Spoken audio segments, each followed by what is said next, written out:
They ask, what was a particularly influential post or discussion in the community that genuinely changed your mind about something? Oh man. So that one's basically on me because I know you guys aren't in there as much.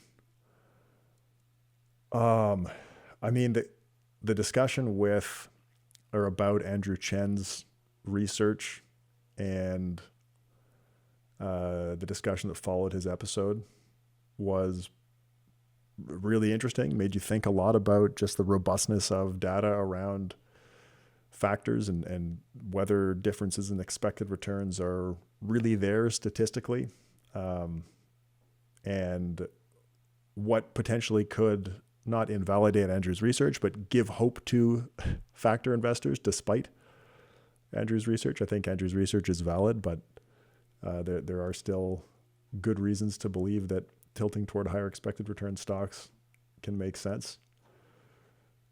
That's probably the biggest one. I mean, the discussions about Mike Green stuff and the discussion that followed Mike Green's episode, that was also pretty eye-opening. I mean, I know you guys listened to that episode too, but that discussion in the community around that leading up to that episode and following it was definitely eye-opening, just in terms of seeing the different sides of that argument on whether index funds are really having a detrimental effect on financial markets.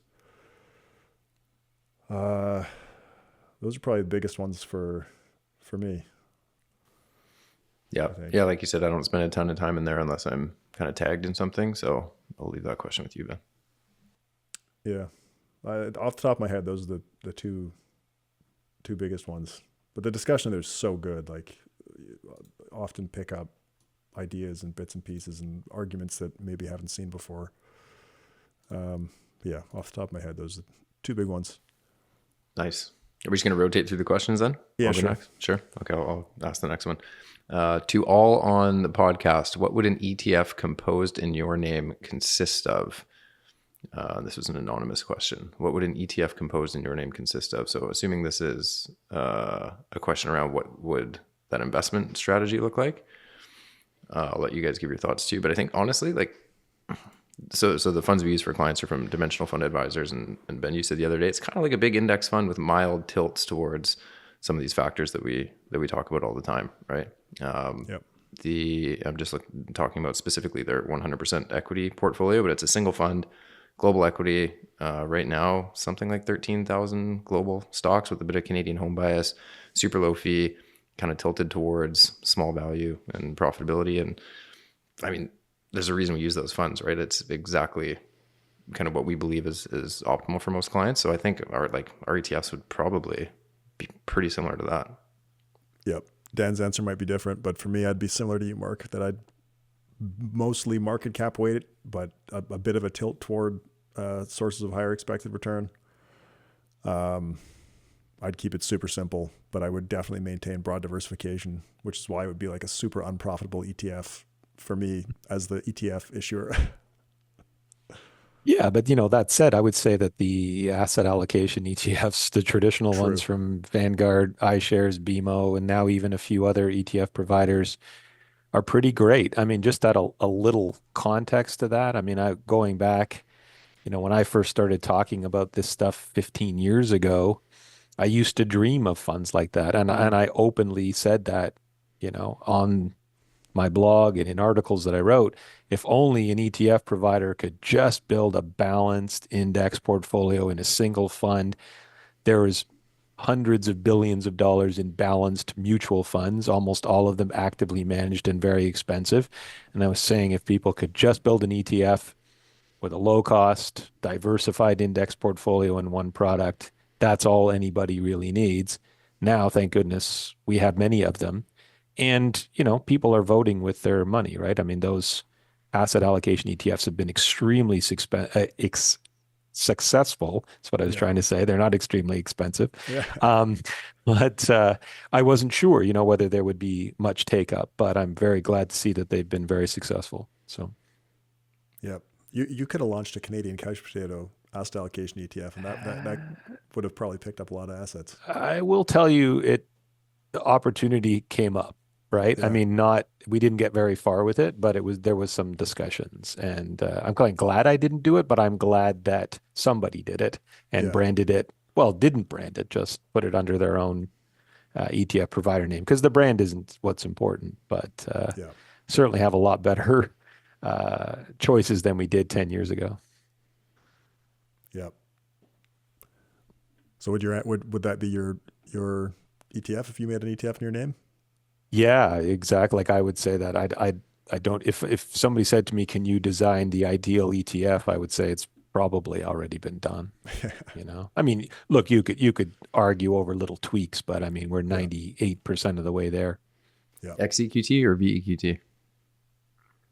So, or it doesn't even need to be VEQT, right? It could be VBAL, VGROW, Yeah, whatever yeah. your asset allocation happens to be. I would say I actually like the Vanguard ones a little bit more than the iShares ones. I think the iShares ones are maybe a little too heavily weighted to US equities, Mm. but that's a quibble. Yeah. And I think either one of them are just fine. Yeah. Yep. I agree with all that. Ben, I you put got my to name do on. the next question. Yeah. You guys can't answer that one. Nope. Please explain why Ben decided to shave his head for so long. I mean, it's a pretty boring story, honestly. At a point in time, as now, I'm getting my haircut again at a regular frequency now. But when 10 years ago, I would go and get my haircut every 3 to 4 weeks, kind of like this, like I have it now. And I'd go to this barber shop that was like, I don't know, a 10-minute drive from my house. And I had, I was starting to have kids and it was getting busier and busier, but I would go and get my haircut. And the place I went to took cash only, which is fine. It was like an old school barber shop. It was kind of cool. But there was an ATM in the building that it was in. And so I would just go to the ATM that had no extra fees. I think it was, I used a Tangerine Bank at the time, which is like a low fee bank in Canada. And they were bought by Scotiabank. And so you could use their ATMs with no fees, Scotiabank ATMs. So just Scotiabank ATM. And I'd go and take $20 out, which was enough to pay for the haircut and a tip. And it was easy. And then they raised their prices to a point where it might have been to $20 or something like that, or close to $20. And so to tip, I would have had to have $20 and some change. And I was like, where am I going to get change? Like, this is crazy. And so I went in one time and I paid for my haircut, or I got cash out to pay for my haircut. Or maybe it was the second time. Maybe I went in the first time and I'd like break a second 20 and then I had all this change kicking around. I was like, this is brutal. And then the second time I went back, I told the guy, he starts cutting and I'm thinking like, man, I don't want to do this every few weeks. Like, this is really annoying. And he's like halfway through cutting my hair. And he's like, you know what? Just shave it off. And he looks at me with like shocked eyes. He's like, are you sure? So yeah, just shave it down to a no guard. He's like, wow, okay. And he did. And then I left and I stopped at Walmart on the way home and bought clippers and shaved my own head for 10 years. It was very convenient. And then recently decided to stop shaving my head. That's it. That's the story. That is not the explanation I was expecting. And No. it does really beg the question, A, where were you getting haircuts for only $20? Yeah. And B, why didn't you just use a credit card? They didn't know they were cash only. Oh, And okay. it was like a really old school place. Maybe that's why their prices were so low too. It was in like an old strip mall and super old school. Like, they hadn't updated the place in, 30 years or something. And I liked that about it. And they had a bunch of older guys that cut hair and like you could tell they'd been there for probably decades. And that vibe was cool. But it was cash only. You couldn't pay with a credit card. And that was it. I mean, the inconvenience of having to figure out where to get my extra $2 coin from every few weeks was like, you know what? I'm just not going to do this anymore. But once you broke that second 20, that's 10. If it's $2 for a tip, that's 10 haircuts with the change that you've already done. Like, you only have to break the 20 once every 10 I'm haircuts. carrying change around in my wallet. Like, it's Why don't just you stick it's it at just home in a too jar much. and you just go bring it when you go to get your haircut, Ben. Yeah, I guess. A little haircut. Your I bowl. could barber have solved the was problem happy. different ways, Mark, but that's the way I could've. chose to solve it. Yeah. On the one hand, I'm not surprised. On the other hand, like, Dan, I didn't think that was going to be. I thought it was just a pure efficiency thing. Like, I'm busy. This is easier. I can do it at home. Well, that was part of it too. Then it became like, okay, this is minorly inconvenient. And then I started thinking about it. It would be, for 10 years, I cut my hair once a week and it took 10 minutes and it was great. I just booked a haircut and it's $40 and it's just a barber, like nothing fancy. And that's before tip. So with tip and tax, you're looking at $50 now. Yep, mine's about the same now. But the other thing that happened is that, so we moved after that, and I wasn't 10 minutes away anymore, so it became a hassle. And I guess I could have found another place, maybe, I don't know. But now where we live, there's a really great hairdresser that's like a 5-minute walk from my house. So that also played into the decision to start having hair again. Yeah. Anyway, enough about hair. Dan, you want to read the next one? Yeah, sure. Okay, so our next question. How should individual investors consider their working human capital as an allocation to their overall portfolio? Is there strong evidence to consider diversifying even further from their native currency? For example, a negative tilt away from home country bias, for example, 50% US allocation for US investors. And that question is from Mitchell Layton. Ben, you want to start with that one? I've got some thoughts, but you go ahead. Do you want to start with your thoughts? Sure. Okay. Yeah.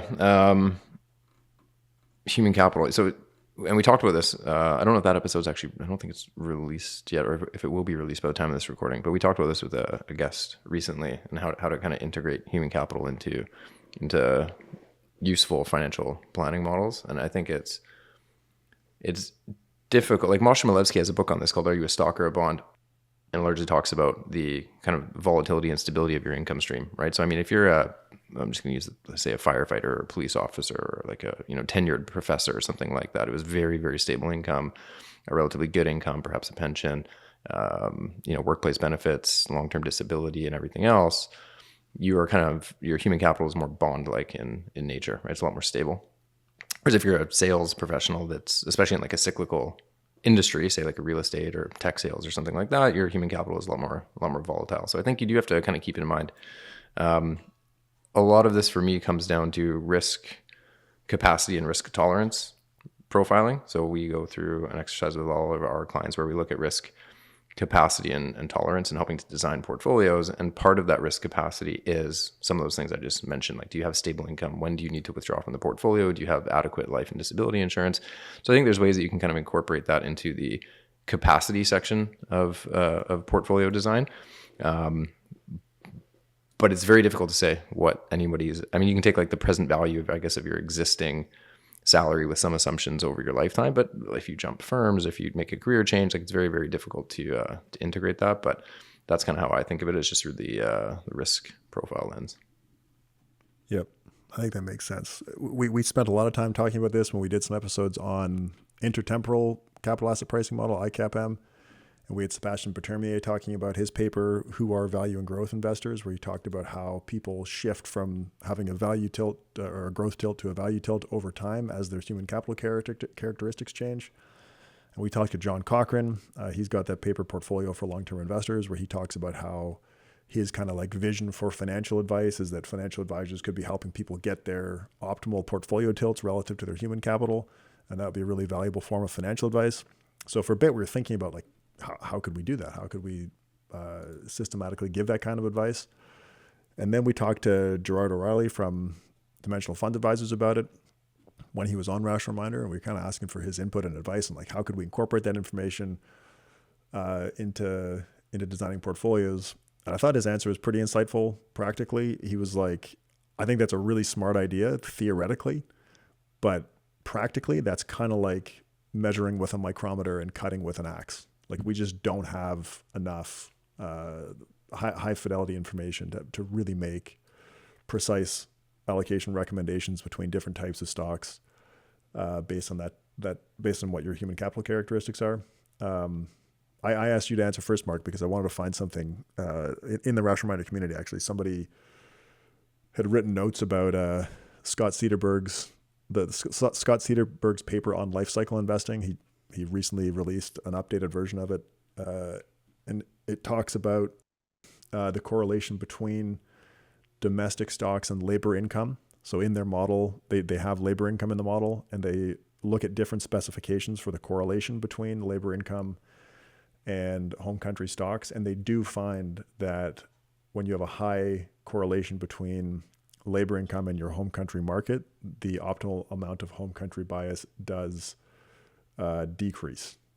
So I mean, there's still a pretty high optimal home country bias in their model, but it goes from, I think, around a third in domestic stocks to around 20% at a high correlation between labor income and the stock market. So I don't know. Interesting stuff to think about. I think practically, though, it's kind of hard to, like the Gerard O'Reilly comment, kind of hard to really pinpoint how to use that information in practice. What do you think, Dan? Yeah, I think this is probably much more of an issue for people who are investing in individual stocks as opposed to having already very broadly diversified portfolios. I mean, some of the things I have seen in the past are people, for example, having a high allocation to stocks in their employer's company, or if, for example, you work in the tech sector and most of your investments are in tech stocks, then you're just kind of doubling down on those idiosyncratic risks. I think if you start from a premise where you already have a very broadly diversified portfolio with minimal exposure to any individual company and only moderate exposure to any individual sector, it's less of a concern. Yeah. Yeah, I agree with that. Yeah, even Cool, like okay. we've looked at some of our clients own some employer stock in like technology companies that make up a pretty large portion of the index. And so we did start wondering at one point, like, should we be doing like a direct indexing model where we can carve these out? And then you look at what the actual percentage of in the overall global portfolio, in many cases, not a 100% stock portfolio.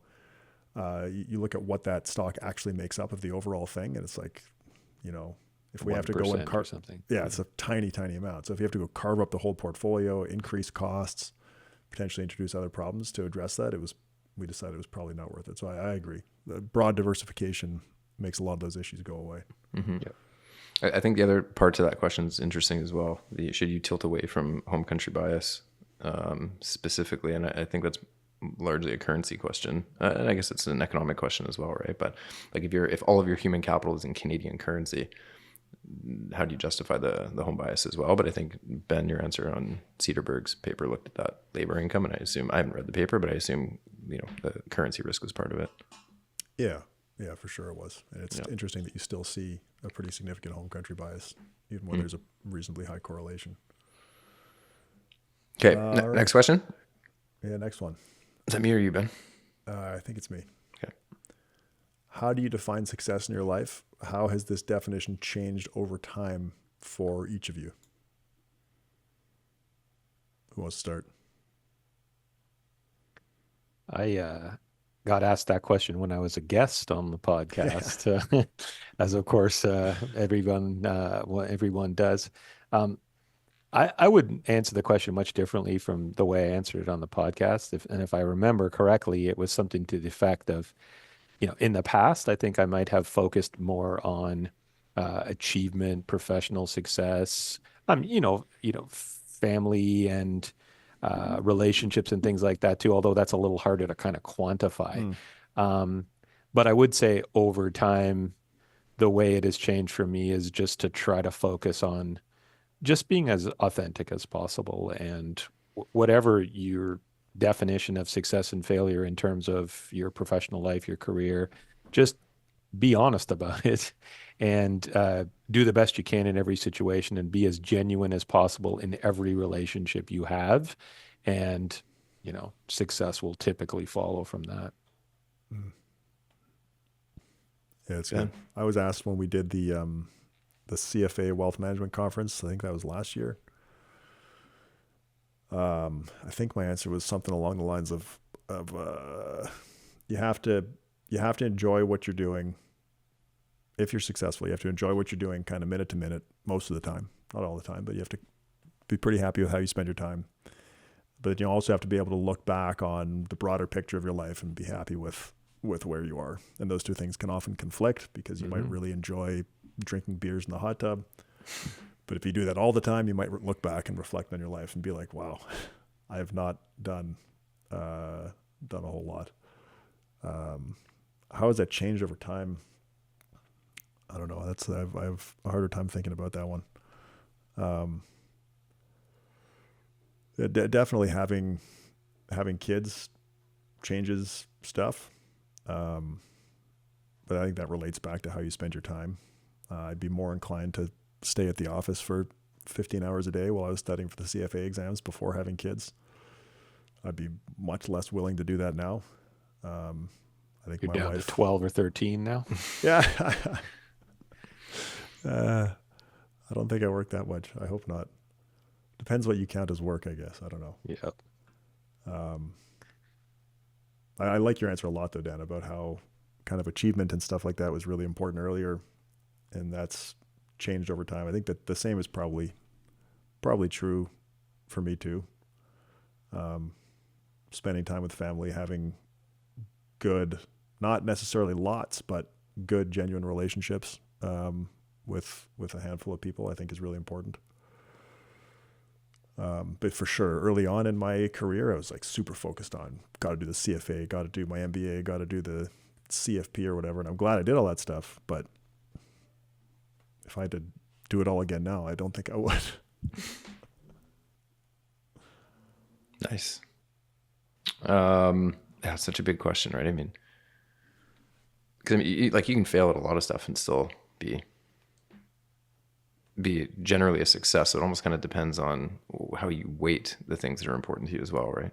But I think I don't know, when I make big decisions, I try to fast forward myself to like my deathbed and then look back on things. And this kind of goes to your answers as well, like thinking really big picture about your whole life. So anytime I've got, even joining PWL, I did the same exercise. Like, am I going to look back on my life and say, I should not have done that thing?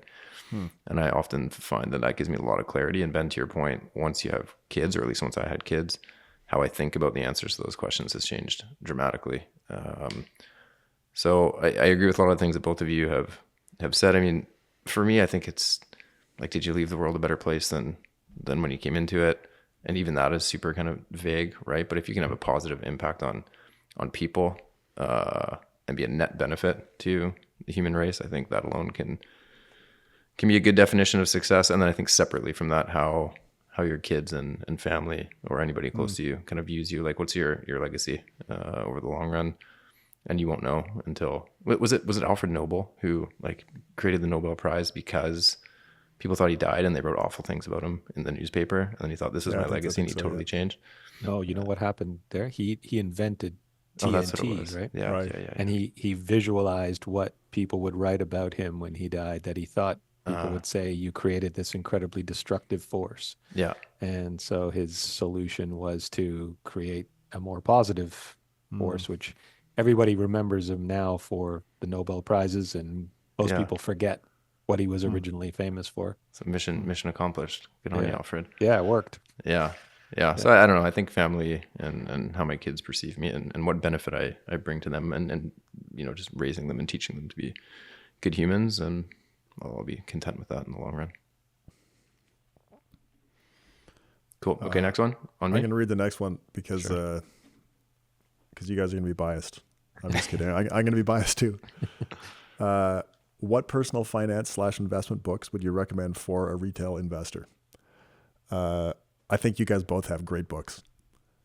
Dan, your most recent one is Reboot Your Portfolio, right? Yep. Yeah, I read that in full before we had you on our podcast to prepare for that conversation. I thought it was fantastic. Thank you.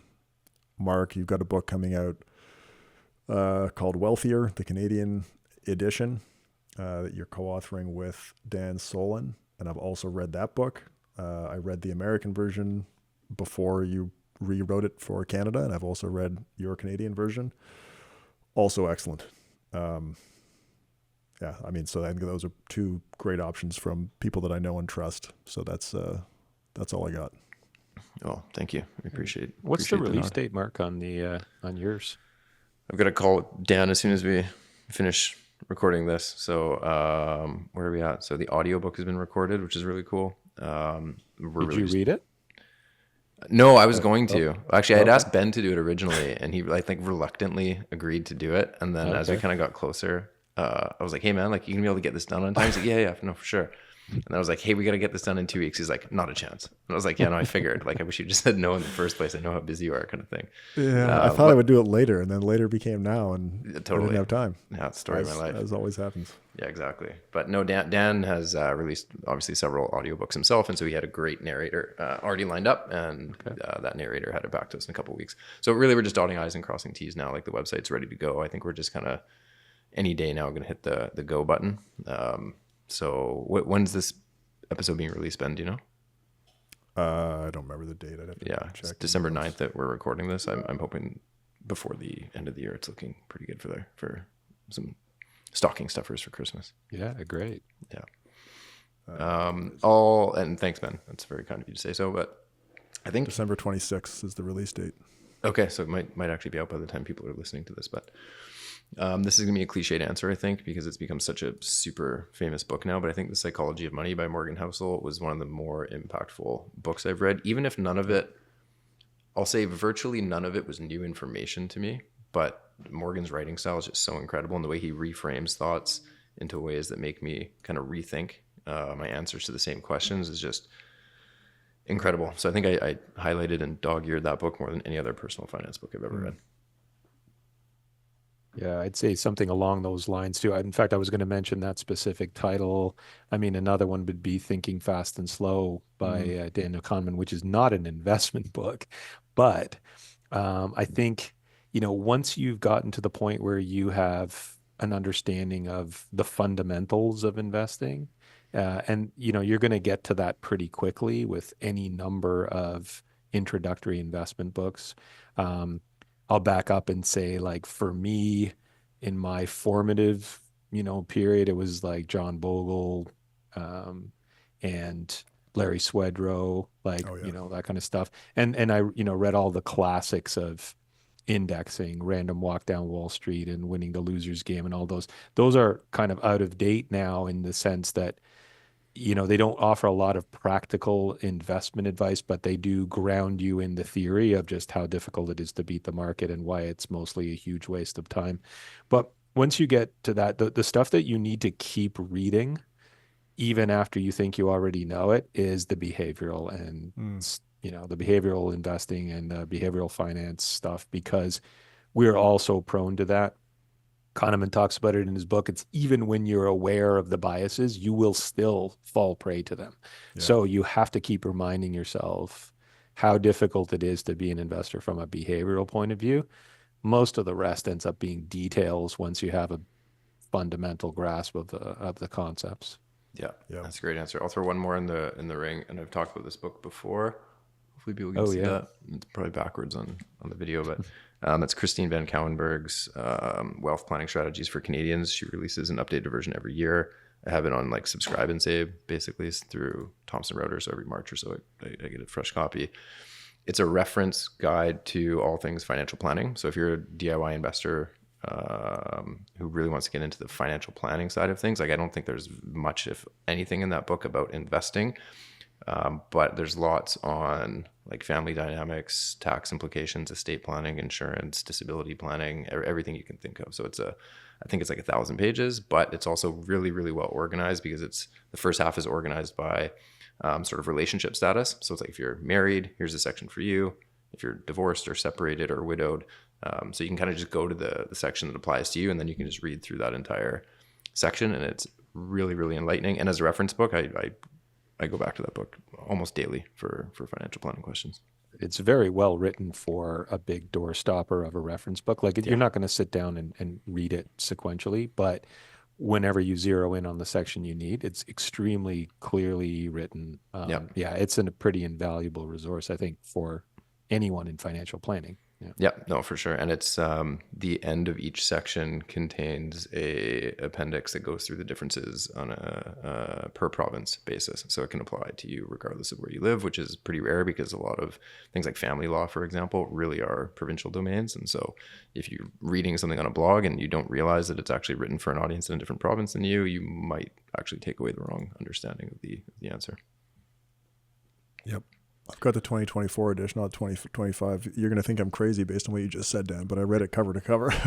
Yeah. That doesn't surprise me, actually. So I did really too, because it was good book. It's one of the textbooks for the CLU designation. And so I found that I originally read it cover to cover, and that's what kind of led me to realize how powerful of a book it was for a practitioner, and I think for DIY investors as well. Okay, next one. Yep. Is that me? I think it's me, Yep. right? Okay. I expect Ben's probably going to answer this one, but could you cover the approach on how to assess a value premium within an ETF, please?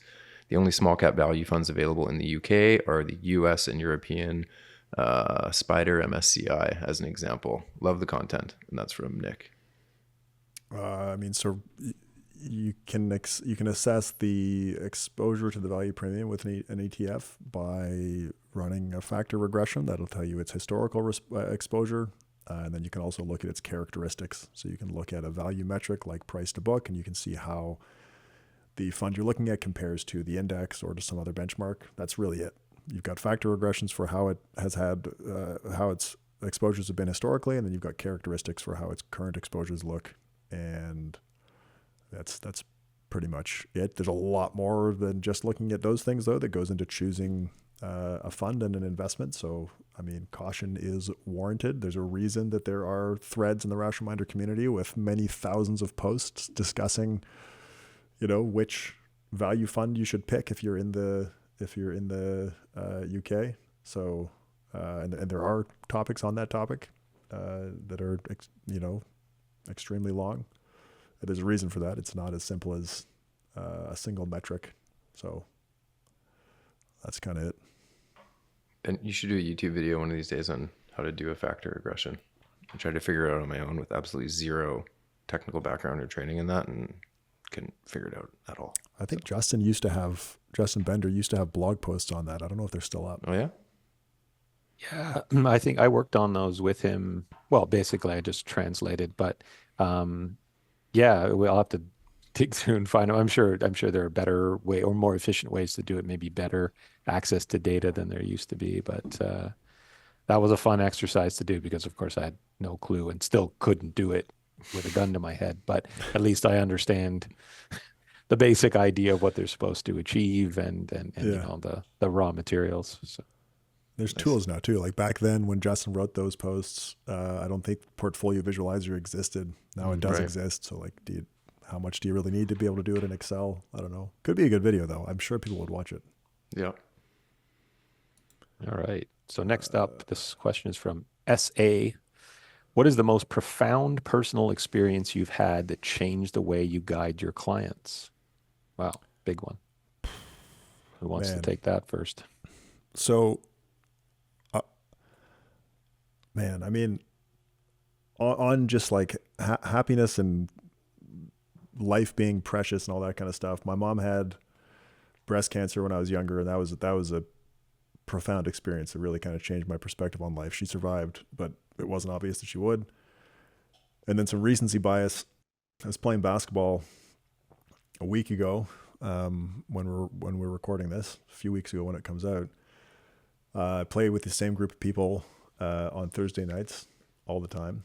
And we were in between games, not even playing. And one of the guys that I've known for years now, he was walking toward the end of the court and he just collapsed and his heart stopped. And we were able to revive him. Two of the guys knew CPR and knew how to use a defibrillator.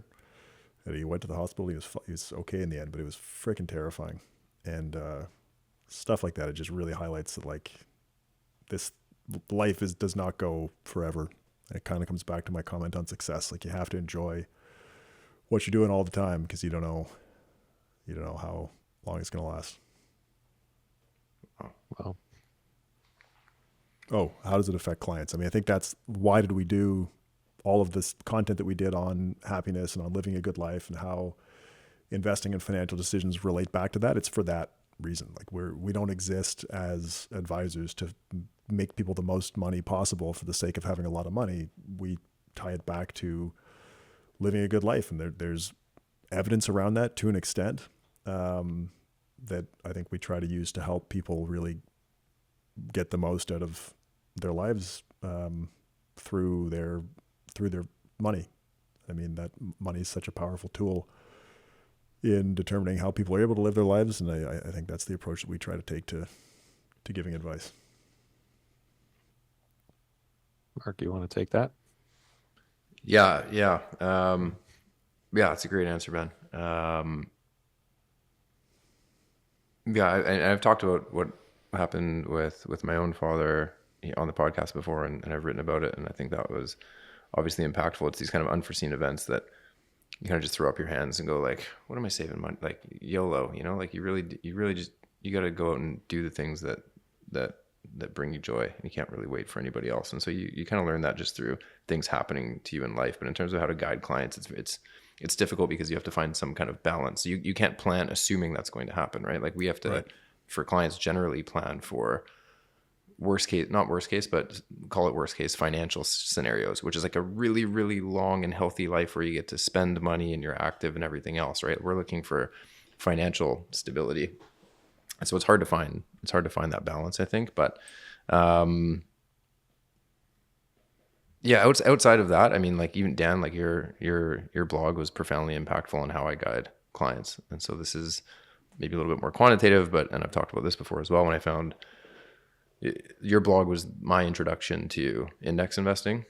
And that was like a full on epiphany for me at the time that I really started getting into it. And it completely changed how I work with clients, not just on the investment portfolio, because that's obvious, but by switching clients into index funds and understanding things like markets work and are relatively efficient most of the time. And you don't need to spend all this time on, analysis and stock picking and reading research reports and listening to fund managers. It just opens up all of your time to do other work for clients. And that wasn't as obvious to me until it started happening. And I was realizing like, oh, now I can actually spend all this time being a financial planner. And it was only through that it really occurred to me that it's these other areas of financial planning that are equally, if not more important than, portfolio design. And so that totally changed the trajectory of not only my own career, but how I actually think about delivering advice and think about what good advice is. So. Well, thanks. I'm glad to have had a positive impact. And it's funny because if I take this question, to the second part of it, which is how has it changed the way you guide your clients? Remember, I came at this industry the opposite way that you did, Mark, right? Like I was, I think, still kind of writing about it and not in the industry while you were already working with clients and I was not. So I was later in the game. And when I first started doing this, my understanding or my impression was, I'd written so much about investing. I wasn't really writing about financial planning. It wasn't really an area of my expertise other than at a very basic level. And I assumed that most clients who wanted to work with me were primarily interested in investing. And so, all of our initial discussions when they were prospective clients and early on was how we're going to build a portfolio and what the strategy was. And very much investment focused. And gradually I started to realize most clients, I would say, aren't really too interested in those small details. And I can remember the first time I worked with a client, it was pretty early on in my career. First time I had a client pass away. And when you work with their surviving spouse, you quickly realize your value is not that how to build a portfolio with maximum diversification on the efficient frontier. It's that you're going to be there, right? And offer, the comfort and support that people need at a very acute, event like that, but also on a much larger scale, right? It's just clients want to know they can trust you and that you will be a good steward of their funds and that you will give them good advice that's in their best interest. And the rest is details, right? Like that's 95% kind of what we do, I feel, in the value that we add. And it took me a few years, though, to truly come around to that and start to focus a lot less on investing and really try to improve my skills, A, as a planner, and B, just as someone who can have some empathy for clients and, get to know their lives and deliver, our value in that way rather than just sort of portfolio construction. I've got one more actually to add. I was thinking a different kind of profound, I guess, but I wrote an article or I was interviewed for an article in the Globe and Mail in my first year in financial services when I was selling actively managed mutual funds. And I mentioned one of the funds that I liked, and I got absolutely roasted in the comments of the Globe and Mail. Absolutely roasted. And it was a wake-up call. It was like that forced me to go and look at what I was doing and what I was being taught by the place that I was working at and the fund companies whose products I was selling. So that was eye-opening, and that's what led me to discover indexing and Dan, your blog, and PWL. So yeah, different kind of profound, but that definitely had an impact on me. Being roasted on the internet is a great way to learn. Well, it depends on your personality. I know a lot of people that get roasted on the internet and seem to be allergic to learning anything new. So. And you were roasted in the early days. You were like an OG victim of internet abuse. I mean, that was pre-social media. It sounds like it was just on the web, right? Yeah, on the web comment section of the Globe Mail, and unfortunately, that they changed their comments engine, so you can no longer go and find those comments. In hindsight, I wish I'd screen capped them and framed them. Yeah. But yeah, definitely changed the whole trajectory of my career in this industry.